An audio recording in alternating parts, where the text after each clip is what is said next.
लगातार मिल रही हार से कांग्रेस नेता राहुल गांधी की बेचैनी बढ़ती जा रही है। राहुल गांधी को लग रहा था कि 2024 में वो प्रधानमंत्री बन जाएंगे। चुनाव के दौरान वो चीख चीख कर कह रहे थे कि नरेंद्र मोदी प्रधानमंत्री नहीं बनेंगे, लेकिन ऐसा नहीं हुआ और एक बार फिर पीएम मोदी ही प्रधानमंत्री बने हैं। ऐसे में अब राहुल गांधी मोदी सरकार को बदनाम कर 2029 इलेक्शन के लिए मैदान बना रहे हैं, लेकिन वो अपने मकसद में कामयाब नहीं हो रहे हैं क्योंकि उनकी पोल खुलती जा रही है। दर्शकों, लोकसभा चुनाव के बाद से ही लग रहा है कि राहुल गांधी को भ्रम फैलाने की आदत सी हो गई है। वो अलग अलग मोर्चे पर देश की जनता के सामने झूठ फैला रहे हैं कि कैसे भी करके जनता के बीच में अराजक माहौल बन जाए, जनता का देश की सरकार के प्रति असंतोष का माहौल बन जाए और देश की जनता के मन में मोदी सरकार के प्रति अविश्वास का माहौल बने।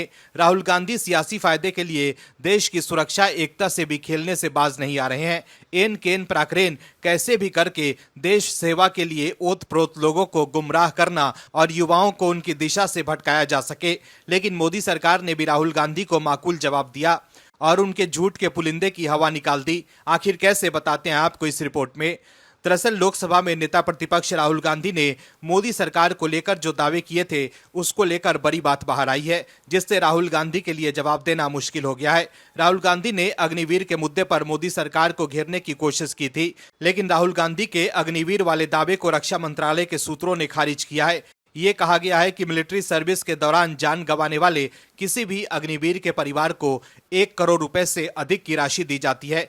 खबर के मुताबिक ये भी बताया गया है कि इसमें बीमा और दूसरे मंदे भी शामिल हैं। दरअसल राहुल गांधी ने लोकसभा में कहा था कि रक्षा मंत्री ने कहा था कि शहीद अग्निवीर के परिवार को 1 करोड़ रुपए का मुआवजा दिया गया, मगर उनकी बात गलत थी। राहुल ने कहा कि उस परिवार को बीमा दिया गया था, मुआवजा नहीं। ये सच है, इसे कोई नकार नहीं सकता। लेकिन खबर के मुताबिक रक्षा मंत्रालय के सूत्रों ने बताया है कि अगर मिलिट्री सर्विस के दौरान किसी अग्निवीर की मृत्यु हो जाती है तो उसके परिजनों को 1 करोड़ रुपए से अधिक की राशि मिलती है। इसमें 48 लाख रुपए का बीमा है, जिस पर अग्निवीर से कोई भुगतान नहीं लिया जाता है। 44 लाख रुपए की अनुग्रह राशि, सेवानिधि पैकेज लगभग 11.70 लाख रुपए और सर्विस की शेष अवधि के लिए वेतन भी शामिल है।